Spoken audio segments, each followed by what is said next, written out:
What's up, YouTube? This is Too Raw for TV. All right. So I know y'all gonna gang up on me in the comment section. Y'all gonna gang up on me. I know that's gonna happen. But I don't know if I've ever really done a video. I may have years ago. I'm not sure. But I don't know if I've ever done a video explaining why I have Wilt over MJ as to go. Oh, before I go forward, shout out to the brother Brendan Olson coming through the $10 donation via the Cash App. Salute to you for showing love, a longtime subscriber. Uh, real good brother, man. Thank you for showing love. Really, truly appreciate it. So I never really explained.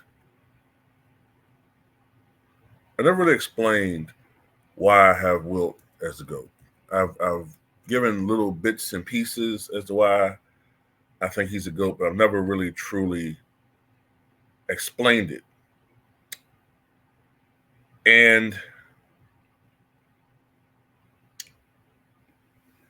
I understand the argument for Michael Jordan. And there have been years where I agreed with that argument.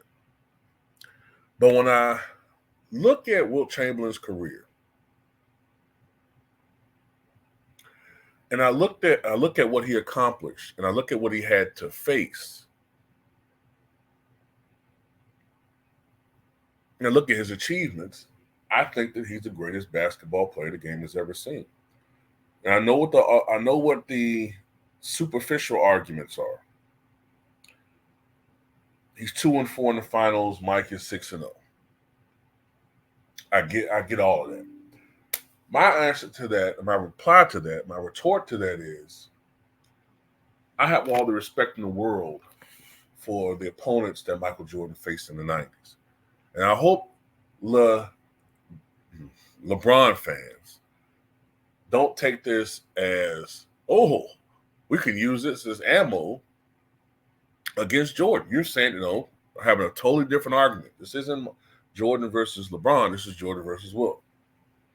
So, just want to put that out there. But anyway, I have all the respect in the world for the 91 Lakers, the 92 Trailblazers, the 93 Suns, the 96 Sonics, the 97-98 Jazz. Tremendous teams. Those were the best Jazz teams ever.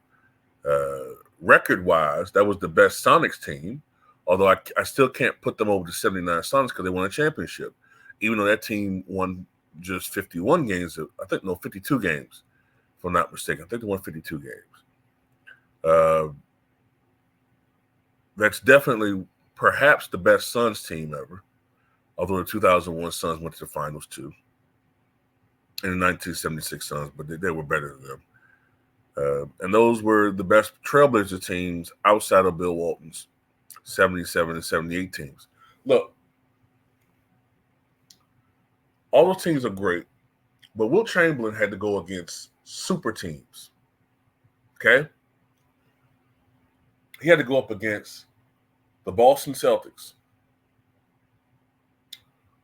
who, by the way, weren't just beating Wilt. That drives me up the wall when people say, well, Wilt couldn't beat the Celtics. Well, neither could Jerry West, neither could Elgin Baylor, neither for the most part could Bob Pettit, except for 1 year. It took a 50-point game and an ankle injury to Bill Russell to make that barely possible.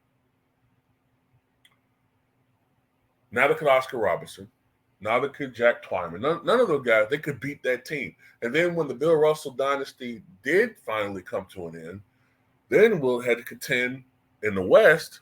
When he moved to the Western Conference, then they contend with a super team with the Knicks, who had not just an all-star, but Hall of Famers in every position in their starting lineup, not to mention later on a future Hall of Famer, 2 future Hall of Famers, and Dick Barnett and what's his name? Jerry Lucas coming off the bench. I mean, that would be like Jordan in his prime, going up against a team that had like Patrick Ewing at center, Dennis Rodman at power forward, maybe like Glenn Rice at shooting guard. I mean, small forward. You know, Tim Hardaway at point guard, and maybe Clyde Drexler or somebody, or Allen Houston at Hall of Famers. Clyde Drexler at shooting guard. And then getting mad and criticizing him when he can't beat that team with Doc Rivers as his point guard. And it's not like I'm making excuses for him, but I'm just speaking in reality. I'm not speaking in narratives. Because that's what's going on now. We're starting to make a team sport into an individual sport.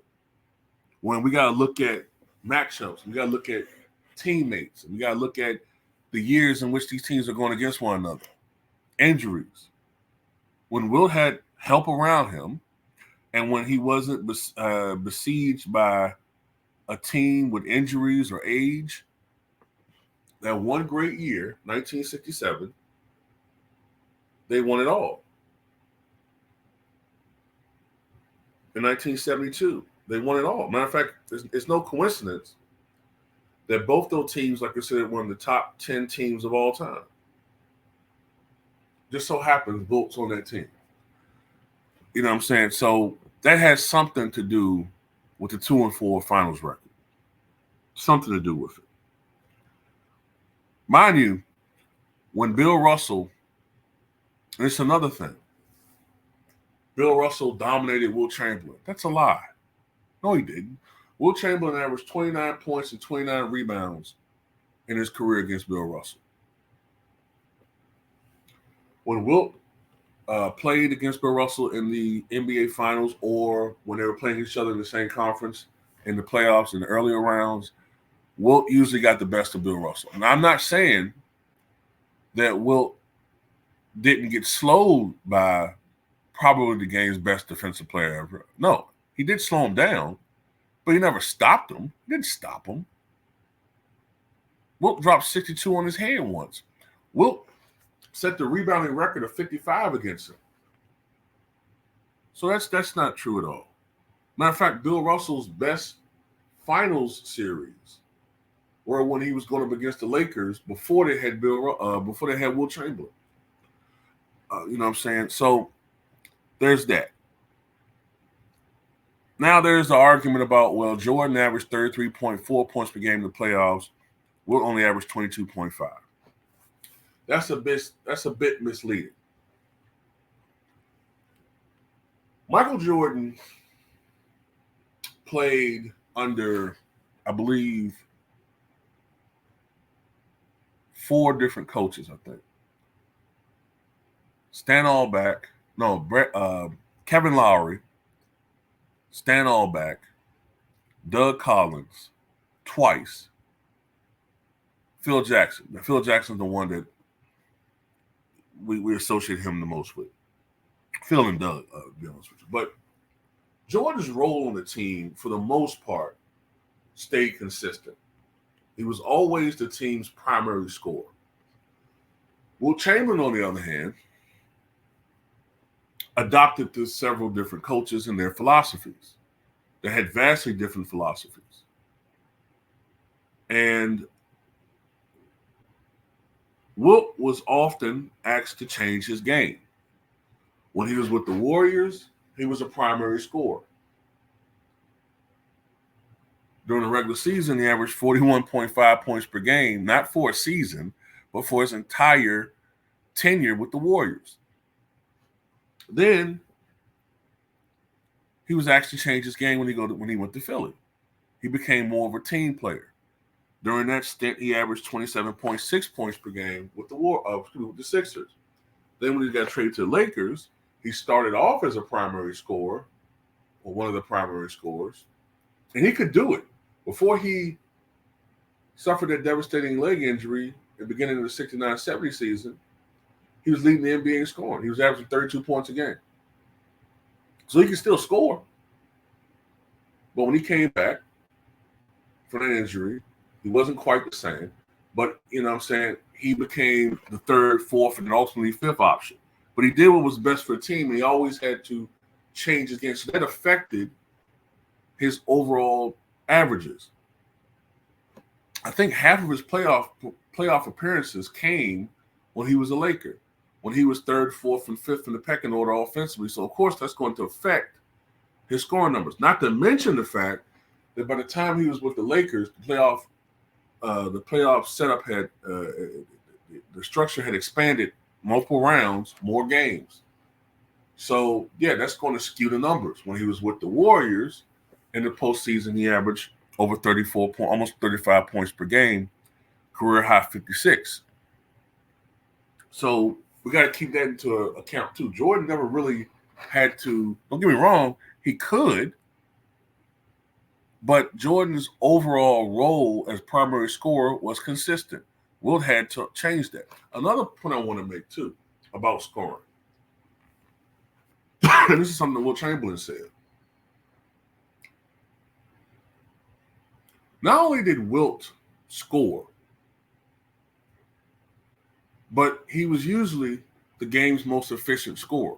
He took more shots than everybody for at least half his career, but usually he was amongst the leaders, if not the outright leader, in field goal percentage.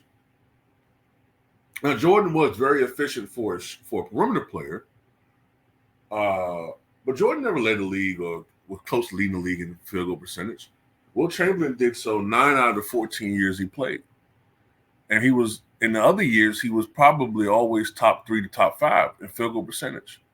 And as his career progressed, he became even more efficient. He went from being the first player to make over half his shots in a season in 1962 to being in the upper 50, 60 percentile with the Sixers, to ultimately setting a record that would stand for over 50 years or over 40 years, shooting 73% in one season with the Lakers. So he scored a lot, yes, but he was also incredibly efficient.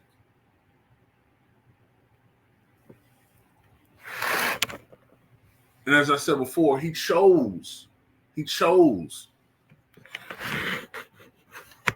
score less. He chose to score less, which is something that Wilt Chamberlain himself said. He once said, quote, "What people don't remember was that in my first 7 years, I scored a lot of points. Then I stopped scoring on my own volition. I tried to do other things. I was asked to do other things, and that's what I did. If I had continued to score, I would probably be up to 40 points per game my whole lifetime." And people think that's absurd. Remember, with the Warriors, he averaged 41.5 points per game through 7 seasons. 7. Not 2, not 3, 7. So it stands to reason, even in a decline period, he probably would have averaged 37, 38 points per game for his career. We wouldn't be having a conversation. If he had known that numbers and records would mean so much, as he said before, I would have kept playing. I would have played 20 years if I had known that records and numbers meant so much. And remember, he did this without the benefit of a three-point shot. And about efficiency, he said once, all the years while I was scoring all those points, I was leading the league in percentile shooting. If you take all the shots, you should be making the highest percentage.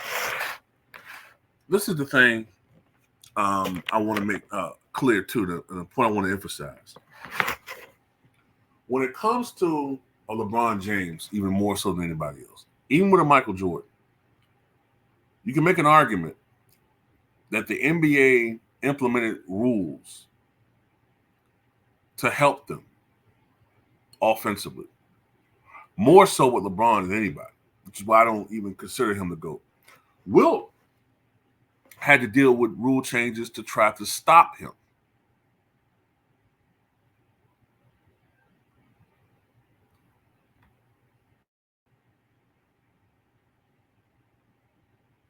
During his career, his dominance precipitated many rule changes. These rule changes, including widening the lane, instituting offensive goaltending, and revising rules governing inbounding the ball and shooting free throws. Chamberlain will leap with the ball from behind the foul line to deposit the ball in the basket. Now, that's a rule change they made, I believe, in college. They did the same thing to an extent with George Mikan. So they actually implemented rules to try to slow him down. He's too dominant. Okay, we got to even the playing field. Did they do that with anybody else? No. They didn't change rules to make someone less dominant to that extent. But we want to anoint these guys who are benefiting from all these rule changes, LeBron James, Steph Curry, to go. You can get out of my face with that.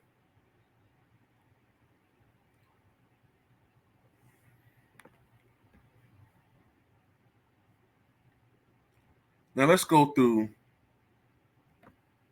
some of the resumes, the accomplishments. All right, talked about the championships. Wilt had 1 Finals MVP. Jordan has 6. But let's be honest, that award was created in 1969, and really, Wilt should have 2 Finals MVPs. But the award didn't exist in 1967 when the Sixers won it. 4-time league MVP, Jordan 5 times. But I think a lot of us can make an argument that Wilt probably should have won the MVP in 1962. I mean, now I know it's a lot of woulda, coulda, shouldas I'm doing, but Wilt probably should have won the MVP in 1962. Another thing, too, about the numbers and counts of all these different things. Well, Kobe Bryant has 1 league MVP. Shaq has 1 league MVP. Steve Nash has 2. Does that mean that Steve Nash is better? Or was Steve Nash the beneficiary of politics going on at the time? Probably due to fallout from the Malice at the Palace. Wilt was a 13-time All-Star in 14 seasons. The only year that he wasn't one was the year that he was injured. He would have been an All-Star every year had it not been the case.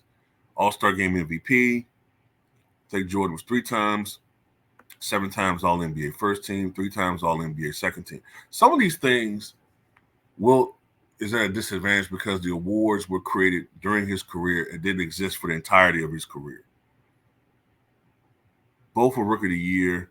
Wilt was twice NBA All-Defensive First Team, but he did that when he was 36 and 37 years of age, approximately. So had that award existed for the entirety of Wilt's career, I don't think he would have matched 9, but he would have had a lot more. When you're contending, so this is the thing.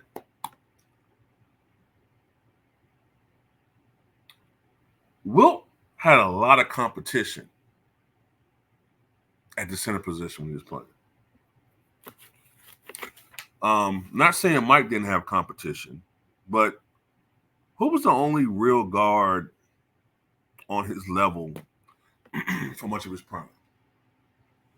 Drexler?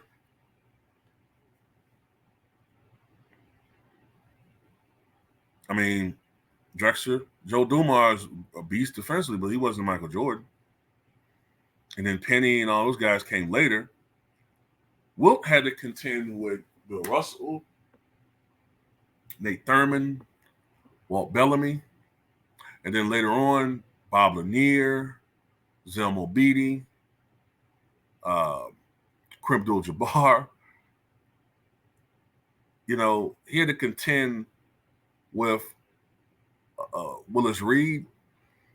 And remember, there was only 8 to 17 teams, so he had to compete against quality players and quality opposition far more, in my opinion, than even Michael Jordan did. Well, I know I'm not gonna get a lot of likes for this video. Wilt was 11-time rebounding champion.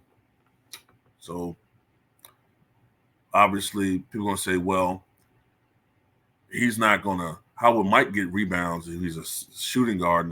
Well, you know, it's not fair that a guy that always has the ball in his hands as a perimeter player, you expect Wilt, a guy who has to get the ball, you know what I'm saying, from the backcourt in order to score, you're comparing the two. When it's easier for a guy with the ball in his hands to do things and to be dominant. That's why it was a lot more easier to stop Wilt in the postseason than it was a guy like Kobe and Mike and LeBron. That's why it's so much easier for them to get their numbers. They always have the ball in their hands. That's why Karl Malone's numbers were a little bit worse because in the postseason, because that's what teams are primarily doing. They're game planning to stop Karl Malone. And you got to get Karl Malone the ball.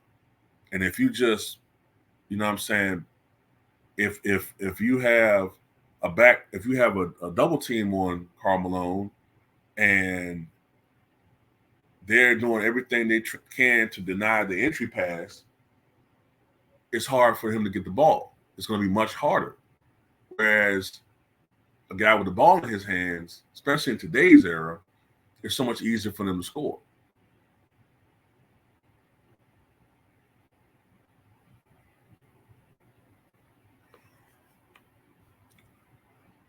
They didn't count blocks back then, but Wilt probably would have led the league a majority of his seasons in blocks. He led the league in assists, which is something that Michael Jordan never did, but Wilt as a center was able to do. And, you know, the thing about it is Wilt was an innovator. He wasn't just a guy, you know, dunking the basketball and using his power. He didn't want that. He wanted to be known as a skilled basketball player. He's one of the first players to make prominent use of the fadeaway jump shot, which was a hallmark of Jordan's offensive repertoire, and the finger roll. And he was scoring at such a rate and so consistently that it seemed superhuman. I mean, if I'm not mistaken, there were comic books made of Wilt Chamberlain because he was so absurdly dominant in the NBA. But in all the years he was averaging 35, 45, 50 points, he wasn't playing with the best teams. And he also didn't have the benefit of free agency. You know, Wilt couldn't go to this guy. Now, I know LeBron makes use of this a lot more, but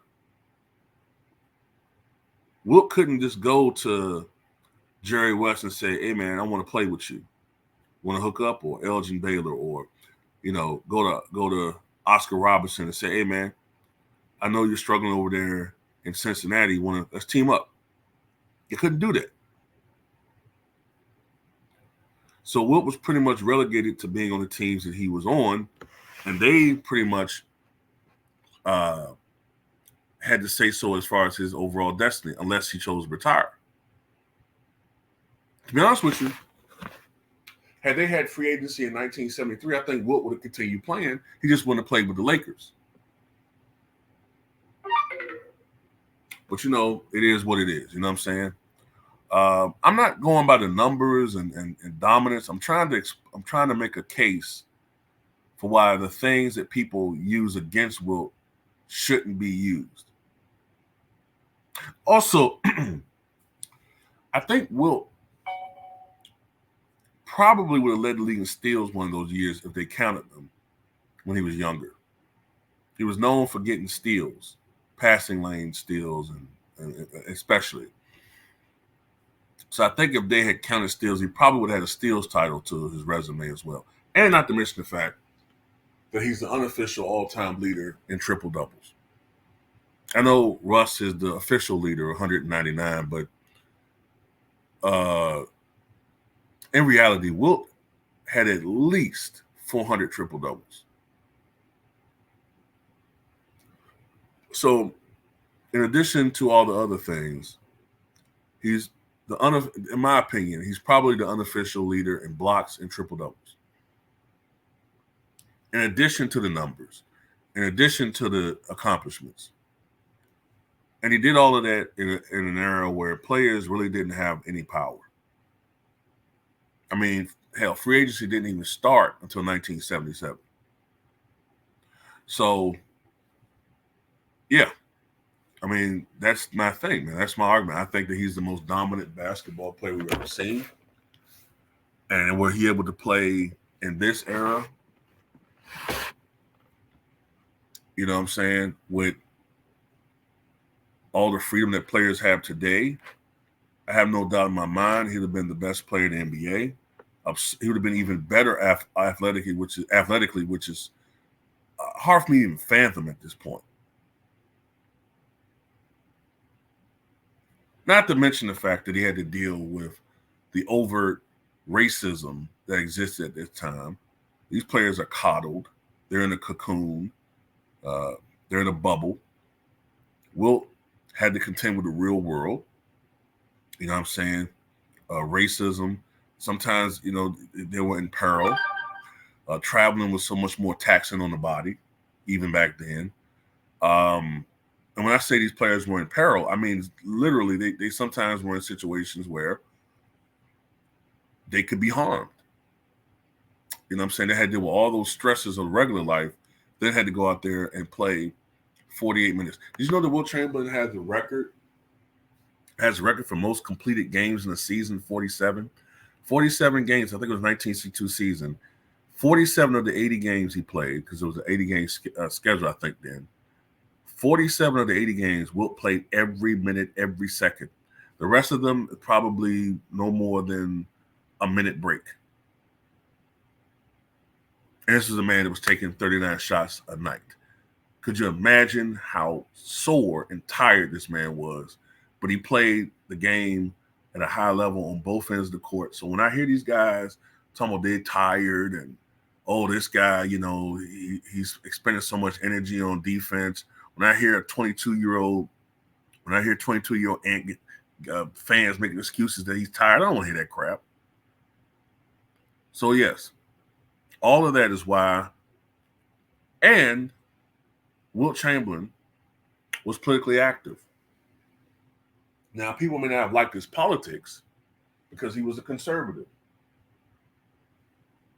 But he wasn't one of these dudes out here today that are shilling for WS's. You know what I'm saying? He was conservative, but people got to remember something. Wilt was born in 1936 in Philadelphia. A lot of northern blacks at that era were still Republicans, the party of Lincoln. So you got to look into the context of when he was growing up. At that time, many black people were still voting Republican. Remember, 40% of black voters voted for Republican Dwight D. Eisenhower in 1956. 32% voted, or a third voted for Richard Nixon in 1960. So ancestrally, there was something going on differently that people today ignorantly apply to today. But Wilt was very politically active. It's just that people don't like his politics, so he gets this bad rap. Also, he was a male Alan Alda. By that I mean he was a feminist, and he championed women's volleyball. Now, we know he loved women. So anyway, these are some of the reasons why I have Wilt Chamberlain over Michael Jordan. You may not agree with them, but those are some of the reasons, okay? Anyway, I don't want to make this video too long because I can just talk for an hour. I don't want to make this too damn long because I know it's already way longer than most of my videos. Anyway, tell me what you guys think.